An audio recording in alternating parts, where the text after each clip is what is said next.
Welcome to the Texas Chainsaw Massacre Part 2 panel.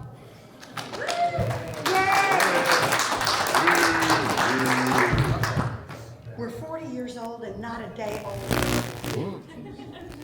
Since we did the movie. How's the weekend been for you guys? Pleasant day. Very. Yeah? What's the getting strangest spoiled thing you've rotten. signed so far? I know sometimes people bring entire chainsaws. I know people bring... There was one convention just in Chicago where somebody brought an entire canoe for everybody to sign. Did they bring it For in? Chainsaw Yeah, 2? yeah. Yeah, that's amazing. A canoe. That's There's wild. canoes. I've seen That's probably all for, kinds of weird things. Yeah, Friday the 13th. Yeah. Yes. So has anybody, either at this one or a previous one, what's kind of like the weirdest thing you've had to sign at your table? For me, it was a bleached cow hoof. Boy, Yeah. that has gelatin in it. Well, not this one. No, the gelatin was all gone. I think it had been bleached, so the bleach had taken care of the gelatin. So Okay. just this cow hoof, and I didn't really understand the connection, but whatever you stick in front of me, I'll sign. Yeah. Anything? Just about. Pretty much. Are you guys hear that? Somebody's ass. I signed an ass. You signed a whole ass? Just half of it. My So name a is cheek, small. one cheek, one It cheek. was one cheek because the guy was going to Yeah. go get it tattooed on him.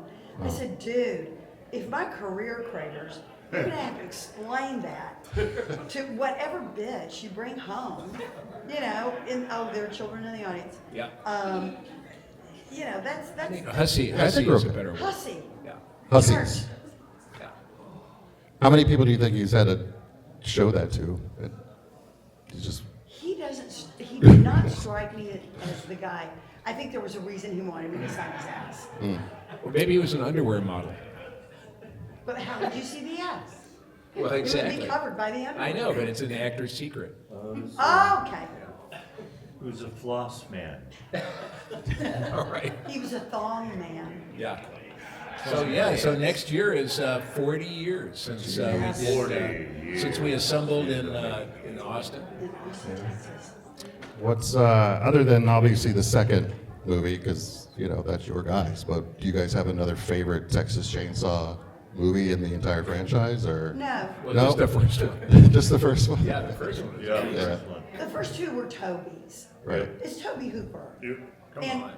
the Marcus Nispel version had some merit, and I admire him as a director. But you know what I'm saying? All right, Ice Nine Kills. Oh, sorry. Hey. But I mean, seriously, you can remake the same recipe, adding all kinds of different stuff, and it's not the original recipe. Right. Are you original recipe, or are you all the other shit? I mean, that's just the way I see it. Okay. So what is it like, what's it mean to you guys to be able to come to these on the weekends and just hang out and meet just armies of fans? 40 years later, Yeah. that is amazing. And I mean, there's kids here. And I mean, it's kind of like, it's not just 40 years, but like it's being passed, like parents are passing this down, like you got to watch this movie and as they grow up, and it's We're just, the Brady Bunch of horror. Jeez, I never thought of it that way. I didn't Brady Bunch of horror. I like that. I didn't hear about this until recently. I got to ask you about the Texas Chainsaw Manicure. Yes. Well, I was actually freaked out by the original Texas Chainsaw Massacre, which I saw on the tail end of a double bill with Enter the Dragon, a Bruce Lee karate movie. And then everybody was excited about, yelling at the screen, Bruce Lee, kick his ass. And then all of a sudden, here comes Texas Chainsaw Massacre, and the air just got sucked out of the theater. It was in Boston, in the combat zone. Combat zone. And it was probably 1975, probably, because it came out in 74. So by the time it got to the combat zone, it was probably 75. And it freaked me out so much that I tried to, this was back in the day before VHS tapes. And they certainly weren't showing it on TV. So I had to try to find, it freaked me out so much that I had to try to find it in different theaters to see it. And I figured if I saw it enough, it would lose its power. and instead it just made it worse. And then finally, years later, I was 1984, I guess. I was actually working on a ranch in Wyoming as a ranch hand, and I was next to a kid who was a sugar freak. And he would wake up every morning, he would drink the bug juice and eat the Frosted Flakes, and for lunch it was a fudgesicle and some Mellow Yellow, or whatever it was. He was just a nut. It's like 16, I think he became a meth freak later. But he would go into, when he was working under the hot sun, he would go into what I call sugar deliriums. And he would just start blathering, and he would sing snippets of top 40 tunes, and he would do advertisements, he would sing, and he was just a crazy cackling kid. It's alliteration, by the way. Very good alliteration. And one day he was just going, Captain Crunch, Captain Crunch. And we're digging like an irrigation ditch or something. And all of a sudden he goes, Texas Chainsaw Manicure. And I was like, whoa. It hit me like a bolt of lightning. And I went back to the bunkhouse, where there was a ranch, and I wrote out a 5-minute scenario. A woman goes to a beauty parlor, gets her hair done, sitting under the dryer. Beautician says, you want anything else? She goes, yeah, I think I'll have a manicure. And the beautician calls to the back of the shop, manicure! And you hear this, this chainsaw, this sliding steel door from original Chainsaw, and out comes Leatherface with a chainsaw, and he comes over and starts sawing on her fingers, and she's trapped under the hair dryer. She's like, ah! And then the beautician comes over and slaps her cheek. She passes out with fear or whatever, and slaps her cheek, and she comes to. She goes, oh. She's got a fabulous manicure. So anyway, so then she goes out of the beauty parlor and shows her husband in the truck. And that was played by me with a little wine mark, and I had some head cheese that I bought at the supermarket. And she said, look, honey, I got the best manicure ever. And I go, hey, we should celebrate with some head cheese. And so that was that was basically it. It's like 5 minutes. And a friend of mine showed it to Toby Hooper back in '84, and Toby loved it so much and showed it to his producing partner. He was doing a movie called Poltergeist at the time. And Toby loved the manicure and showed it to his producing partner, Steven Spielberg.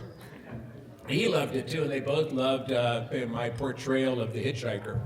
And so 2 years later, that was '84, 2 years later, 1986, I got a call from our screenwriter, Kit Carson, saying, where can I send a copy of the script? And then I got a call from Canon Films saying, do you have an agent or do you want to negotiate your own contract? And I had met an agent at a Christmas party, and so I said, yeah, call her. And she, got me a contract, and ended up going to Austin, Texas, the spring of '86, and meeting these two fine actors, and we kicked some butt. I mean, seriously, imagine the confluence of events that had to take place including a 2-year delay. The confluence of events that has to happen to bring him from the field in Wyoming to our set in Austin. It's like there are no show business stories like that. There are always many lucky stories, and there's always many wonderful stories, but that story to me is unbelievable. Yep. But it's true. And I was not a professional actor. That's the other thing. He created Chop Top in that truck with the head cheese. Seriously. And how much of your lines were scripted and are ones you made up on the spot, like improv? Was it? It was about 50-50. They had not completely finished the script. They were handing us pages off camera.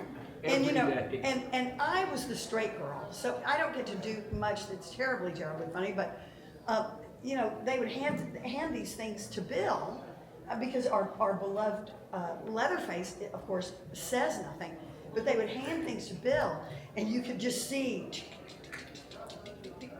and he would just roll with it. And I'm doing my glasses. Oh my God. Hey, wait a minute, you So had funny. you had like one of the most incredible scenes in all of horror history and probably in general movie history. When you and Billy Bob, first meet in the radio station with a saw between your legs in the ice bucket. Yes. I mean, Yes. that was an amazing scene. And what was it like for you that dealing with was- these two on the set? That And- was not a scene that was in the audition material. The audition I don't material, think so. I can understand why they couldn't afford the ice. and they didn't send me an entire, they didn't send an entire script because they didn't want it getting out. Right. And so when I went to audition, all it was running down the hall screaming, shutting myself in the ice house, they live on fear, they live on fear. So, Yeah, but that was like so inspiring to me, your audition. Because, give it a little more detail. That was the boldest audition I think I've ever heard. well, I love being bold in auditions. When I auditioned for Legend of Billie Jean, my scene basically is wrecking a truck. And so I go in to read for the audition for Right. Legend of Billie Jean. And as the truck is careering all over, I started rocking the chair back and forth. And when the wreck came, I turned over in the chair. And the chair was on top of me, so I crawled out under from the chair. It's Billie Jean. And that's how I got hired. And I knew that was the reason I got hired. Because sometimes smaller parts, they're meant to add a lot of spice and, stuff like that. And so they've got physical action, and this one had physical action to running down the hall. And there were lots of girls there. They had auditioned more than 400 girls all over.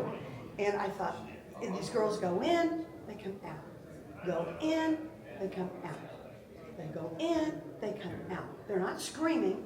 I don't hear anything. And I thought, okay. So I went to the end of the hallway, I told the casting director, tell them I'm gonna come in working and to just be ready for anything. I run screaming down the hallway, and the hallway was probably from where that stick is all the way to that door. I ran screaming down the hallway. I burst into the room. I slammed the door. I pulled the chairs, crawled on my knees, hands and knees, to Toby and Kit, and I pulled the chairs out from under them. That's the director and the screenwriter, by the way. Yeah, and they were just standing there, so I took the chairs, and I took them, and I piled them in front of the door, and I walked to the corner of the room. They live on fear, they live on fear.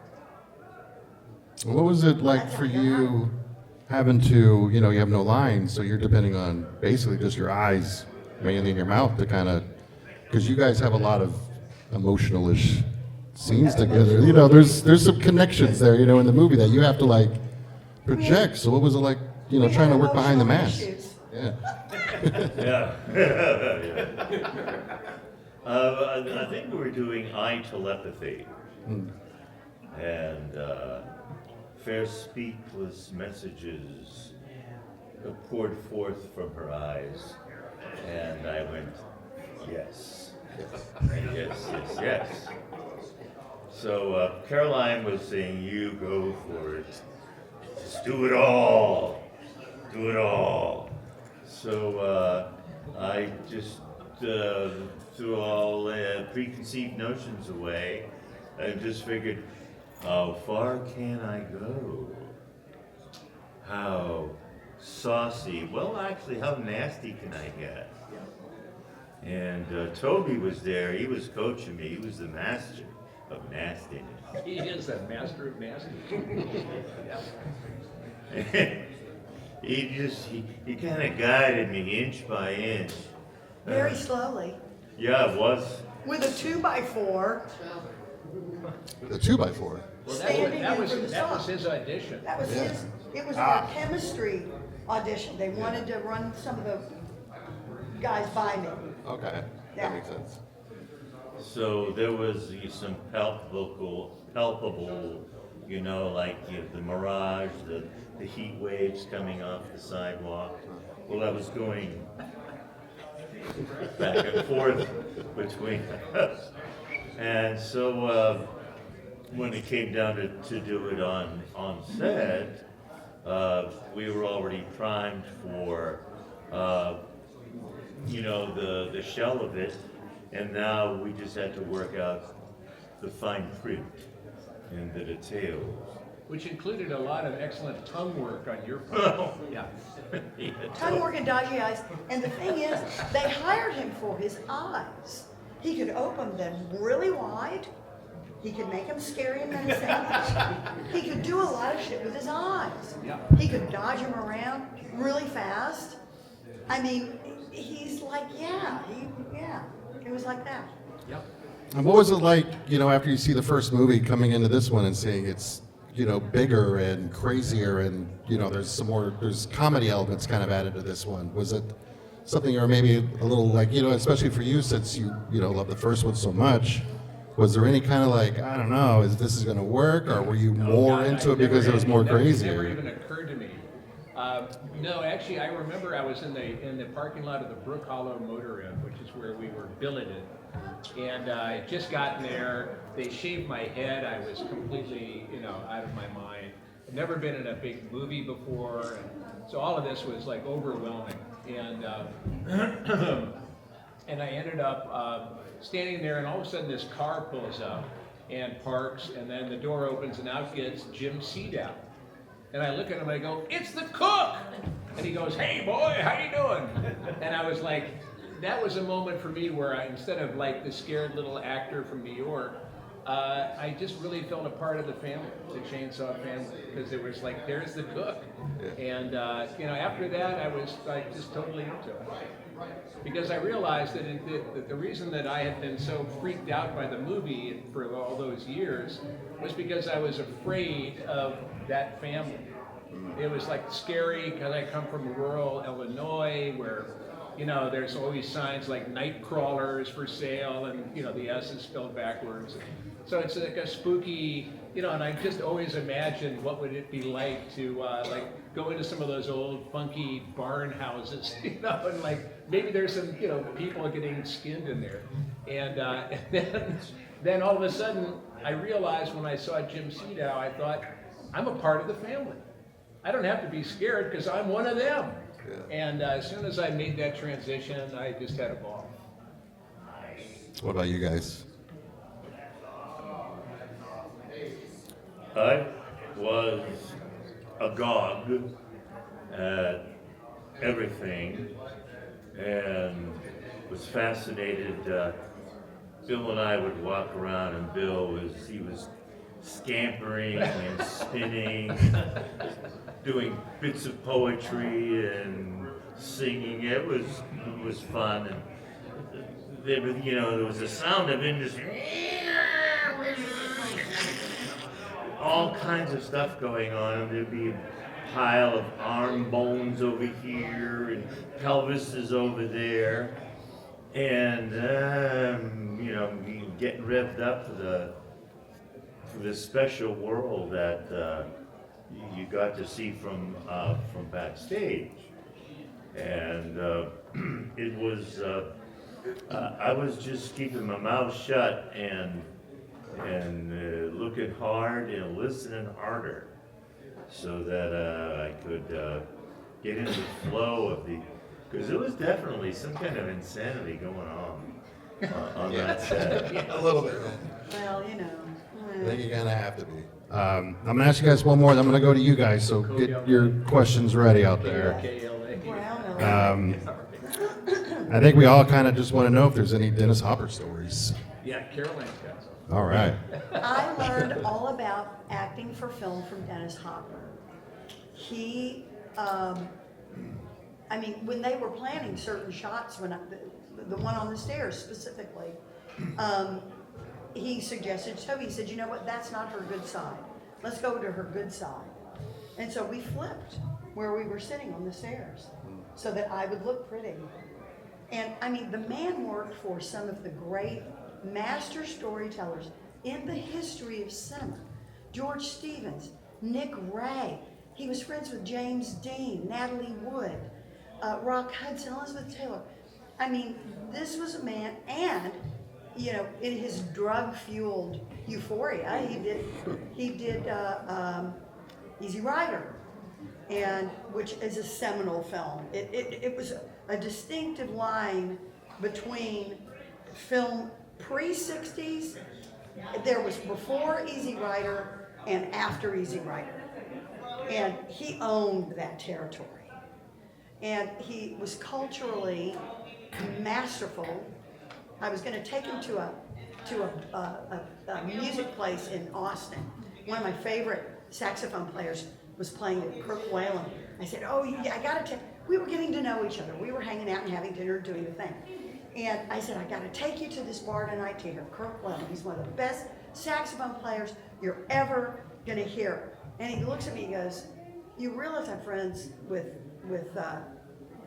Miles Davis and Thelonious Monk.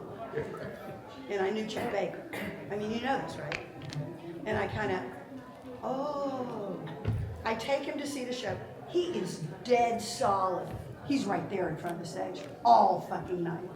Rocking to Kirk Whalum, into it. We hit the set the next morning, and he walks on set and greets me, greets everybody.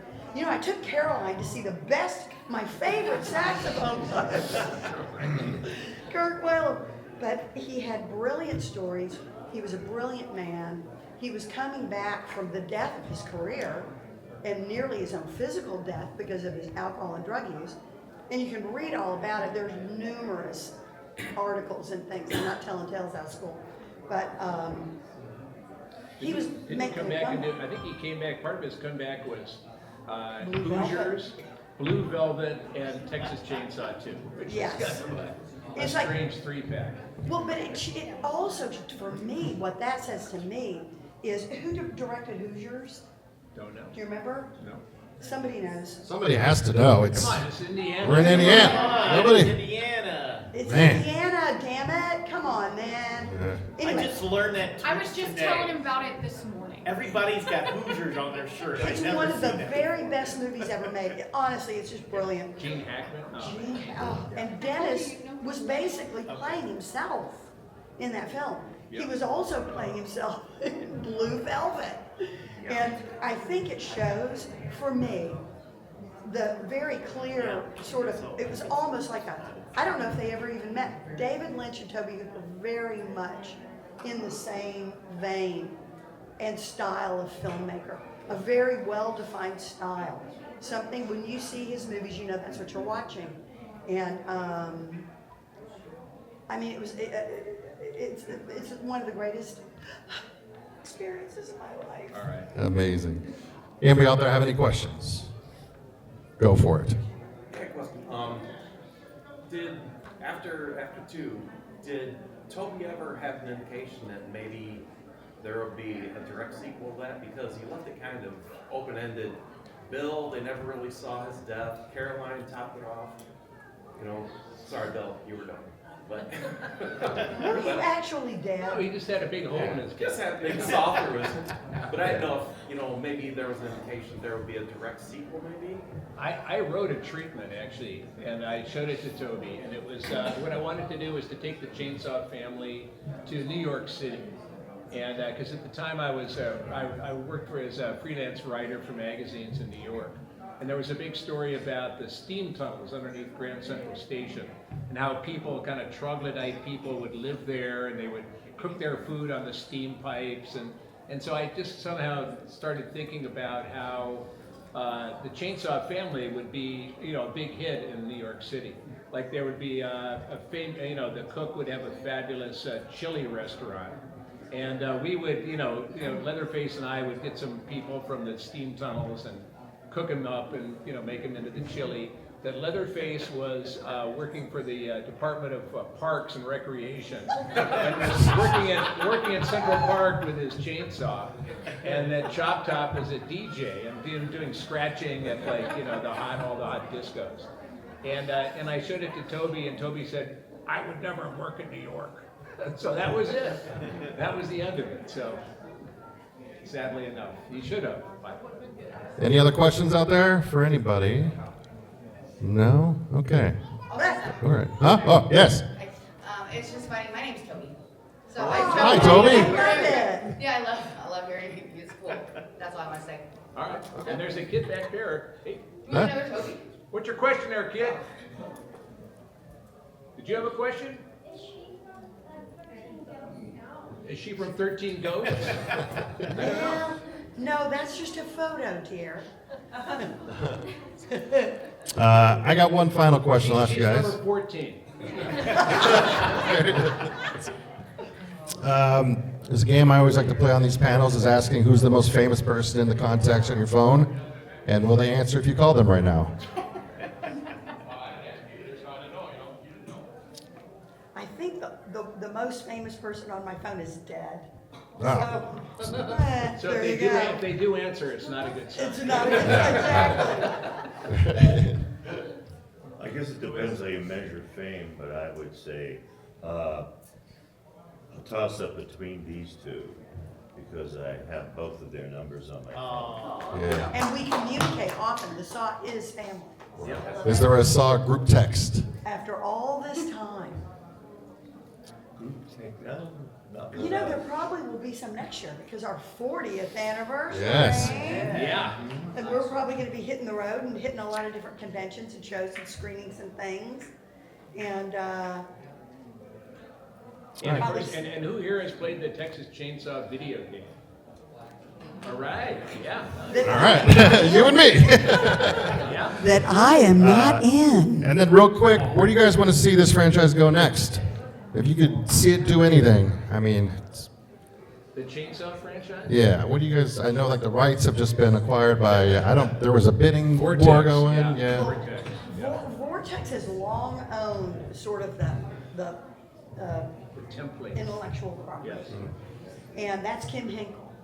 And you can literally, I mean, John Carpenter famously has said, if you want to give me another $1 million check, you can make another Halloween. And I would like to see that not happen to us. I know it's probably going to continue because if you can make money off of something, why wouldn't you? Right. But they had some interesting filmmakers that were in line to sort of assume the directorship, productionship, whatever. And one was Osgood Perkins, one was Jordan Peele, one was Glenn Powell, which I like. I want it to be Texas again. Texas in both movies, the first film and the second, Texas is a very important character in the film. And they have stripped every ounce of Texas out of that movie. It just goes from buzz to buzz to buzz. And I would like to see it returned. I would like to see Robert Rodriguez do it. That's what I would like to see. Yeah. Yeah. That would be great. Right, because I think the last one was like the Albanian Chainsaw Yeah, it was like Massacre. Bulgaria. It was Bulgaria. filmed in- So bad. So bad. That's okay. But it's just when you see the truck and it's like something from Made in Russia or something. I know. Wait a minute. Oh, God. All right, well, let's give them a hand, everybody. Make sure you guys hit their tables right over there. Thank you guys so much.